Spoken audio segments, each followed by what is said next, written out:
आगे बढ़ते हैं। साहिबगंज के भोगनाडी में सीएम चंपई सोरेन ने संथाल प्रमंडल के लोगों को अबुआ आवास योजना की सौगात दी। भोगनाडी के फुटबॉल मैदान में आयोजित कार्यक्रम में सीएम ने साहिबगंज, गुड्डा और पाकुड़ के लाभुकों के बीच स्वीकृति पत्र का वितरण किया है। रिपोर्ट देखिए।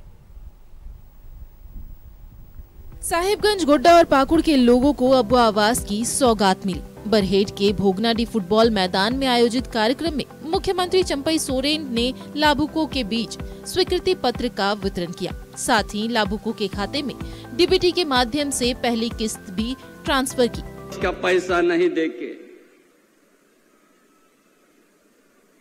कितना हिस्सा था केंद्र में? 1,30,000 में 80,000 उनको देना था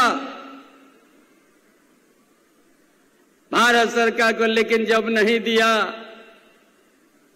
यही युवा सम्राट आपका लोकप्रिय पूर्व मुख्यमंत्री हेमंत सोरेन का देन है अब वो आवाज देने का। और 2 कमरा नहीं, 3 कमरा देने का। सीएम चंपई सोरेन ने साहिबगंज के 7,911, पाकुड़ के 6,649 और गुड्डा के 9,972 लाभुकों के बीच प्रथम किस्त के रूप में 73.59 करोड़ की प्रथम किस्त वितरित की। इस मौके पर मुख्यमंत्री चंपई सोरेन ने कहा कि यहाँ के खनिज संपदा को लूटकर पूंजीपति मालामाल हो गए हैं, लेकिन आदिवासी जैसे थे वैसे ही रह गए हैं। यहाँ का खनिज संपदा कौन उपयोग किया है? चाहे यहाँ का कोयला हो, चाहे यहाँ का यूरेनियम हो, चाहे यहाँ का सोना का खदान हो, चाहे आयरन और पत्थर हो, ये बाहर का पूंजीपति यहाँ का खनिज संपदा को उपयोग किया, यहाँ का लकड़ी को उपयोग किया, जंगल को कटाई किया, फर्नीचर बनाया कहाँ? गुजरात में बनाया, बम्बई महाराष्ट्र बनाया, यूपी दिल्ली में बनाया। झारखंड के आदिवासी, झारखंड के मूलवासी जहाँ की तहाँ रह। कार्यक्रम में मंत्री सत्यानंद भोक्ता, सांसद विजय हांसदा, विधायक दीपिका पांडे, प्रदीप यादव समेत कई लोग मौजूद रहे। इस दौरान मंत्री सत्यानंद भोक्ता ने कहा कि सरकार अब 50 साल से ज्यादा उम्र के लोगों को भी पेंशन देने जा रही है। विजन माने हेमंत सोरेन जी का कहा कि अब 60 बरस वाले तो कोई मिल ही नहीं रहे हैं, लेकिन अब 50 बरस उम्र वालों को हम पेंशन देने का काम करेंगे।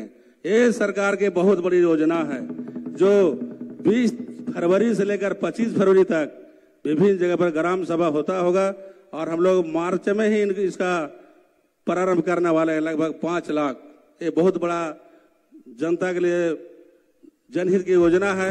मुख्यमंत्री पद की शपथ लेने के बाद पहली बार चंपई सोरेन सिदो कान्हू की जन्मस्थली भोगनाडी गए, जहां उन्होंने सिदो कान्हू की प्रतिमा पर माल्यार्पण कर उन्हें नमन किया। न्यूज़ 11 भारत के लिए साहिबगंज से सुधाकर की रिपोर्ट। वहां पर साहिबगंज, गुड्डा और पाकुड़ के लोगों के बीच बांटी गई है और इन सब पे चर्चा के लिए हमारे साथ साहिबगंज से संवाददाता सुधाकर जुड़ रहे हैं।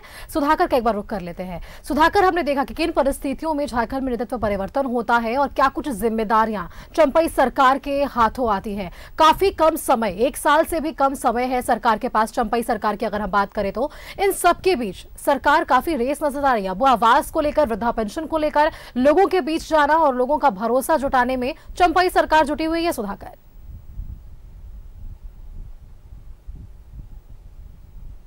सुष्मिता, आज झारखंड के जो शहीद नायक थे सिदो कान्हू के जो पैतृक आवास भोगनाडी में, साहिबगंज के भोगनाडी में आज पहली बार सीएम बनने के बाद चंपई सोरेन यहाँ पर आए और अबुआ आवास की जो लाभुकों को बीच पत्र दिया और इसमें साहिबगंज, गुड्डा और पाकुड़ के सभी लाभुक को यहाँ पर बुलाया गया था और एक सभा को संबोधित किया गया था।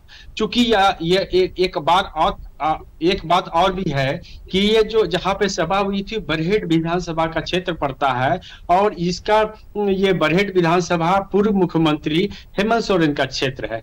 और जब यहाँ पर चंपई सोरेन यहाँ पर सभा कर रहे थे और उन्होंने कितनी बार अपने संबोधन में हेमंत सोरेन के बारे में कहा कि उसे फंसाया गया है और जो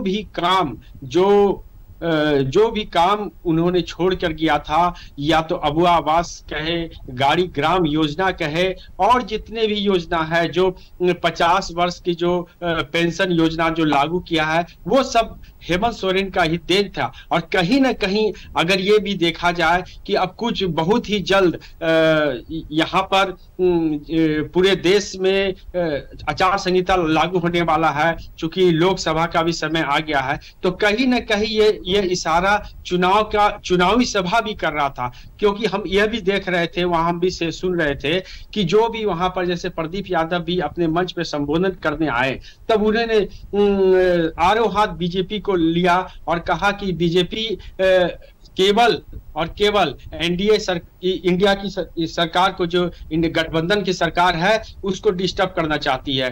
कभी तो ईडी के मामले में, कभी सरकार के तरफ से जो केंद्र सरकार है वो उचित पैसा नहीं देते हैं। तो कहीं ना कहीं यह भी देखा गया और खुलेआम उन्होंने प्रदीप यादव ने ये मंच से भी घोषणा की कि चंपई सोरेन का हाथ मजबूत कीजिए और 2024 में एनडीए की जो सरकार है उसको उखाड़ के फेंकिए।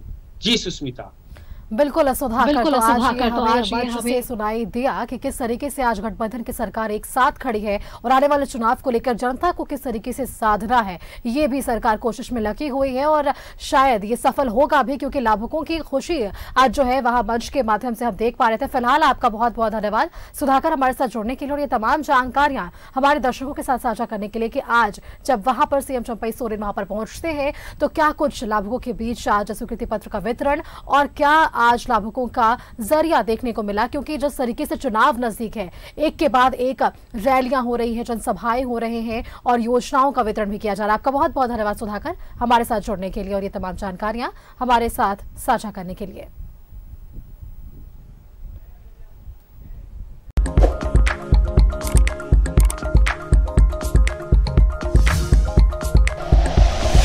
Like and share videos, subscribe करें हमारा चैनल और प्रेस करें बेल आइकॉन। न्यूज़ 11 भारत, सच है तो दिखेगा।